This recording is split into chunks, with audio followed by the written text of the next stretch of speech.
How to change slide to answer on iPhone. It's pretty simple and quick process, so without any further delay, let's jump right into the video. First thing first, you need to head over to the settings of a device. Inside settings, move into General. Now head over to About, and then move into iOS version. You have to make sure that the iOS version is 26. But if you're still using iOS 18, then you need to update it. Once you have updated the software, the next thing you want to do is go back to the previous page of settings and then head over to apps.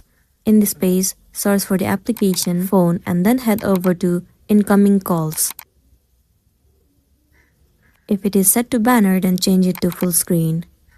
Now whenever you receive any of the calls, it will use the selected display style and then you'll be good to go. If you want it, you can also set it to banner. So that's the end of the video. If this video helped you, give it a like and check out our next tutorial. Thank you.